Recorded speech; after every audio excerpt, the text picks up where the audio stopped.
श्री गणेशाय नमः। ओम नमो भगवते वासुदेवाय। आज हम गरुड़ पुराण के बारे में जानेंगे। वास्तव में गरुड़ पुराण की समस्त कथाओं और उपदेशों का सार यह है कि हमें आसक्ति का त्याग करके वैराग्य की ओर प्रवृत्त होना चाहिए तथा सांसारिक बंधनों से मुक्त होने के लिए एकमात्र परमात्मा की शरण में जाना चाहिए। यह लक्ष्य प्राप्ति कर्मयोग, ज्ञान अथवा भक्ति द्वारा किस प्रकार हो सकती है, इसकी विशद व्याख्या इस ग्रंथ में हुई है। मनुष्य इस लोक से जाने के बाद अपने पारलौकिक जीवन को किस प्रकार सुख समृद्ध एवं शांतिप्रद बना सकता है तथा उसकी मृत्यु के बाद उस प्राणी के उद्धार के लिए पुत्र पौत्रादिक पारिवारिक जनों का क्या कर्तव्य है, इसका विशद वर्णन भी यहाँ प्राप्त होता है। इस गरुड़ पुराण के श्रवण और पठन से स्वाभाविक ही पुण्य लाभ तथा अंतःकरण की परिशुद्धि एवं भगवान में रति तथा विषयों से विरति तो होती ही है। साथ ही मनुष्यों को ऐहिक और पारलौकिक हानि लाभ का यथार्थ ज्ञान भी हो जाता है। तद अनुसार जीवन में कर्तव्य निश्चय करने की अनुभूत शिक्षा भी मिलती है। इसके अतिरिक्त पुत्र पौत्रादि पारिवारिक जनों की पारमार्थिक आवश्यकता और उनके कर्तव्य बोध का परिज्ञान भी इसमें उपलब्ध है। इस प्रकार यह अत्यधिक उपादेय, ज्ञानवर्धक, सरस तथा यथार्थ अभ्युदय और कल्याण में पूर्णतया सहायक है। गरुड़ पुराण प्रथम अध्याय। धर्म ही जिसका सुदृढ़ मूल है, वेद जिसका स्कंद तना है, पुराण रूपी शाखाओं से जो समृद्ध है, यज्ञ जिसका पुष्प है और मोक्ष जिसका फल है, ऐसे भगवान मधुसूदन रूपी पादप कल्प वृक्ष की जय हो। देव क्षेत्र नैमिषारण्य में स्वर्ग लोक की प्राप्ति की कामना से सौनकादि ऋषियों ने एक बार सहस्त्र वर्ष में पूर्ण होने वाला यज्ञ प्रारंभ किया। जैसे वृक्ष सबको आश्रय देता है, वैसे ही भगवान भी अपने चरणारविंदों में आश्रय देकर सबकी रक्षा करते हैं। इसीलिए भगवान मधुसूदन को यहाँ पादप वृक्ष की उपमा दी गई है। एक समय प्रातः काल के हवनादि कृत्यों का संपादन करके उन सभी मुनियों ने सत्कार किए गए आसनासीन सूत जी महाराज से आदर पूर्वक पूछा, हे सूत जी, आपने सुख देने वाले देव मार्ग का सम्यक निरूपण किया है। इस समय हम लोग भयावह यम मार्ग के विषय में सुनना चाहते हैं। आप सांसारिक दुखों को और उस क्लेश विनाशक साधन को तथा इस लोक और परलोक के क्लेशों को यथावत वर्णन करने में समर्थ हैं। सूत जी बोले, हे मुनियों, आप लोग सुनिए। मैं अत्यंत दुर्गम यम मार्ग के विषय में कहता हूँ, जो पुण्यात्मा जनों के लिए सुखद और पापियों के लिए दुखद है। गरुड़ जी के पूछने पर भगवान विष्णु ने उनसे जैसा कुछ कहा था, मैं उसी प्रकार आप लोगों के संदेह की निवृत्ति के लिए कहूँगा। किसी समय वैकुंठ में सुख पूर्वक विराजमान परम गुरु श्री हरि से विनता पुत्र गरुड़ जी ने विनय से झुककर पूछा। गरुड़ जी ने कहा, हे देव, आपने भक्ति मार्ग का अनेक प्रकार से मेरे समक्ष वर्णन किया है और भक्तों को प्राप्त होने वाली उत्तम गति के विषय में भी कहा है। अब हम भयंकर यम मार्ग के विषय में सुनना चाहते हैं। हमने सुना है कि आपकी भक्ति से विमुख प्राणी वही नरक में जाते हैं। भगवान का नाम सुगमता पूर्वक लिया जा सकता है। जिह्वा प्राणी के अपने वश में है तो भी लोग नरक को जाते हैं। ऐसे अधम मनुष्यों को बार बार धिक्कार है। इसीलिए हे भगवान, पापियों को जो गति प्राप्त होती है तथा यम मार्ग में जैसे वे अनेक प्रकार के दुख प्राप्त करते हैं, उसे आप मुझसे कहें। श्री भगवान बोले, हे पक्षींद्र, सुनो, मैं उस यम मार्ग के विषय में कहता हूँ जिस मार्ग से पापी जन नरक की यात्रा करते हैं और जो सुनने वालों के लिए भी भयावह है। हे तार्क्ष्य, जो प्राणी सदा पाप परायण हैं, दया और धर्म से रहित हैं, जो दुष्ट लोगों की संगति में रहते हैं, सत शास्त्र और सत्संगति में विमुख हैं, जो अपने को स्वयं प्रतिष्ठित मानते हैं, अहंकारी हैं तथा धन और मान के मद से चूर हैं, आसुरी शक्ति को प्राप्त हैं तथा दैवी संपत्ति से रहित है, जिनका चित्त अनेक विषयों में आसक्त होने से भ्रांत है, जो मोह के जाल में फंसे हैं और कामनाओं में भोग में ही लगे हैं, ऐसे व्यक्ति अपवित्र नरक में गिरते हैं। जो लोग ज्ञानशील हैं वे परम गति को प्राप्त होते हैं। पापी मनुष्य दुख पूर्वक यम यातना प्राप्त करते हैं। पापियों को इस लोक में जैसे दुख की प्राप्ति होती है और मृत्यु के पश्चात वे जैसी यम यातनाओं को प्राप्त होते हैं, उसे सुनो। यथोपार्जित पुण्य और पाप के फलों को पूर्व में भोग कर कर्म के संबंध से उसे कोई शारीरिक रोग हो जाता है। आदि मानसिक रोग और व्याधि शारीरिक रोग से युक्त तथा जीवन धारण करने की आशा से उत्कंठित उस व्यक्ति की जानकारी के बिना ही सर्प की भांति बलवान काल उसके समीप आ पहुंचता है। उस मृत्यु की संप्राप्ति की स्थिति में भी उसे वैराग्य नहीं होता। उसने जिनका भरण पोषण किया था उन्हीं के द्वारा उसका भरण पोषण होता है। वृद्धावस्था के कारण विकृत रूप वाला और मरणाभिमुख वह व्यक्ति घर में अवमानना पूर्वक दी हुई वस्तु को कुत्ते की भांति खाता हुआ जीवन व्यतीत करता है। वही रोगी हो जाता है, उसे मंदाग्नि हो जाती है और उसका आहार तथा उसकी सभी चेष्टाएं कम हो जाती हैं। प्राणवायु के बाहर निकलते समय आंखें उलट जाती हैं, नाड़ियां कफ से रुक जाती हैं, उसे खांसी और श्वास लेने में प्रयत्न करना पड़ता है तथा कंठ से घुर घुर से शब्द निकलने लगते हैं। चिंतामग्न स्वजनों से घिरा हुआ तथा सोया हुआ वह व्यक्ति काल पाश के वशीभूत होने के कारण बुलाने पर भी नहीं बोलता। इस प्रकार कुटुंब के भरण पोषण में ही निरंतर लगा रहने वाला अजितेंद्रिय व्यक्ति अंत में रोते बिलखते बंधु बांधवों के बीच उत्कट वेदना से संज्ञा शून्य होकर मर जाता है।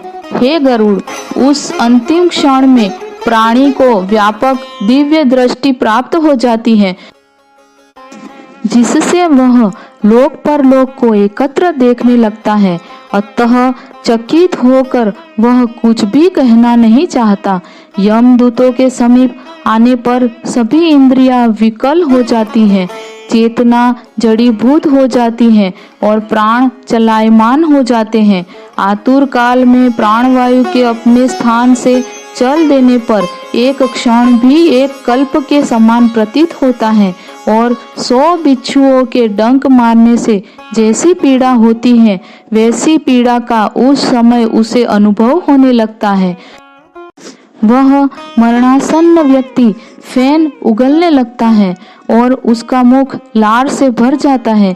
पापी जनों के प्राणवायु अधोद्वार गुदा मार्ग से निकलते हैं।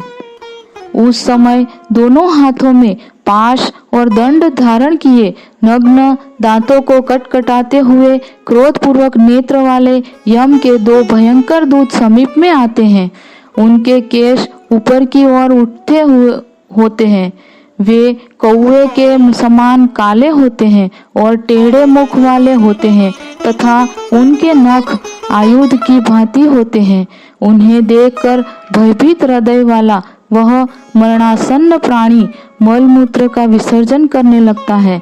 अपने 5 भौतिक शरीर से हाय हाय करते हुए निकलता हुआ तथा यमदूतों के द्वारा पकड़ा हुआ वह अंगुष्ठ मात्र प्रमाण का पुरुष अपने घर को देखता हुआ यमदूतों के द्वारा यातना देह से ढक करके गले में बलपूर्वक पाशों से बांधकर सुदूर यम मार्ग पर यातना के लिए उसी प्रकार ले जाया जाता है जिस प्रकार राजपुरुष दंडनीय अपराधी को ले जाते हैं। इस प्रकार ले जाए जाते हुए उस जीव को यम के दूत तर्जना करा के डराते हैं और नरकों के तीव्र भय का पुनः पुनः वर्णन करके सुनाते हैं। यमदूत कहते हैं, रे दुष्ट, शीघ्र चल, तुम यमलोक जाओगे। आज तुम्हें हम सब कुंभीपाक आदि नरकों में शीघ्र ही ले जाएंगे। इस प्रकार यमदूतों की वाणी तथा बंधु बांधवों का रुदन सुनता हुआ वह जीव जोर से हाहाकार करके विलाप करता है और यमदूतों के द्वारा प्रताड़ित किया जाता है। यमदूतों की तर्जनाओं से उसका हृदय विदीर्ण हो जाता है, वह कांपने लगता है। रास्ते में उसे कुत्ते काटते हैं और अपने पापों का स्मरण करता हुआ वह पीड़ित जीव यम मार्ग में चलता है।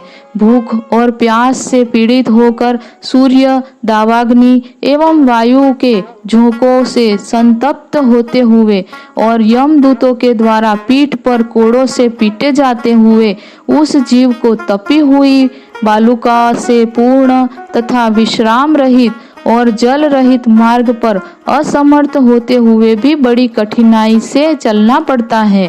थक कर जगह जगह गिरता और मूर्छित होता हुआ वह पुनः उठकर पापी जनों की भांति अंधकार पूर्ण यमलोक में ले जाया जाता है। 2 अथवा 3 मुहूर्त में वह मनुष्य वहां पहुंचाया जाता है और यमदूत उसे घोर नरक यातनाओं को दिखाते हैं। मुहूर्त मात्र में यम को और नारकीय यातनाओं के भय को देखकर वह व्यक्ति यम की आज्ञा से आकाश मार्ग से यमदूतों के साथ पुनः इस लोक मनुष्य लोक में चला आता है। मनुष्य लोक में आकर अनादि वासना से बद्ध वह जीव देह में प्रविष्ट होने की इच्छा रखता है, किंतु यमदूतों द्वारा पकड़कर पाश में बांध दिए जाने से भूख और प्यास से अत्यंत पीड़ित होकर रोता है। हे ताक्ष्य, वह पातकी प्राणी पुत्रों से दिए हुए पिंड तथा आतुर काल में दिए हुए दान को प्राप्त करता है तो भी उस नास्तिक को तृप्ति नहीं होती है। पुत्रादि के द्वारा पापियों के उद्देश्य से किए गए श्राद्ध, दान तथा जलांजलि उनके पास ठहरती नहीं, अतः पिंडदान का भोग करने पर भी वे क्षुधा से व्याकुल होकर यम मार्ग में जाते हैं। जिनका पिंडदान नहीं होता वे प्रेत रूप में होकर कल्प पर्यंत निर्जन वन में बहुत दुखी होकर भ्रमण करते रहते हैं। सैकड़ों करोड़ कल्प बीत जाने पर भी बिना भोग किए कर्मफल का नाश नहीं होता और जब तक वह पापी जीव यातनाओं का भोग नहीं कर लेता तब तक उसे मनुष्य शरीर भी प्राप्त नहीं होता। हे पक्षी, इसीलिए पुत्र को चाहिए कि वह 10 दिनों तक प्रतिदिन पिंडदान करे। हे पक्षी श्रेष्ठ, वे पिंडदान प्रतिदिन 4 भागों में विभक्त होते हैं। उनमें 2 भाग तो प्रेत के देह के पंचभूतों की पुष्टि के लिए होते हैं, तीसरा भाग यमदूतों को प्राप्त होता है और चौथे भाग से उस जीव को आहार प्राप्त होता है। 9 रात दिनों में पिंड को प्राप्त करके प्रेत का शरीर बन जाता है और 10वें दिन उसमें बल की प्राप्ति होती है। हे खग, मृत व्यक्ति के देह के जल जाने पर पिंड के द्वारा पुनः 1 हाथ लंबा शरीर प्राप्त होता है, जिसके द्वारा वह प्राणी यमलोक के रास्ते में शुभ और अशुभ कर्मों के फल को भोगता है। पहले दिन जो पिंडदान दिया जाता है उससे उसका शीर बनता है। दूसरे दिन पिंड के ग्रीवा, गर्दन और स्कंध, कंधे तथा तीसरे पिंड से हृदय बनता है। चौथे पिंड से पृष्ठभाग, पीठ, 5वें से नाभि, 6ठे तथा 7वें पिंड से क्रमशः कटी, कमर और गुह्यांग उत्पन्न होते हैं। 8वें पिंड से उरु, जांघें और 9वें पिंड से जानु, घुटने तथा पैर बनते हैं। इस प्रकार 9 पिंडों से देह को प्राप्त करके 10वें पिंड से उसकी क्षुधा और तृषा, भूख प्यास ये दोनों जागृत होती हैं। इस पिंडज शरीर को प्राप्त करके भूख और प्यास से पीड़ित जीव 11वें तथा 12वें 2 दिन भोजन करता है। 13वें दिन यमदूतों के द्वारा बंदर की तरह बंधा हुआ वह प्राणी अकेला उस यम मार्ग में जाता है। हे खग, मार्ग में मिलने वाली वैतरणी को छोड़कर यमलोक के मार्ग की दूरी का प्रमाण 86,000 योजन है। वह प्रेत प्रतिदिन रात दिन में 247 योजन चलता है। मार्ग में आए हुए इन 16 पुरों नगरों को पार करके पातकी व्यक्ति धर्मराज के भवन में जाता है।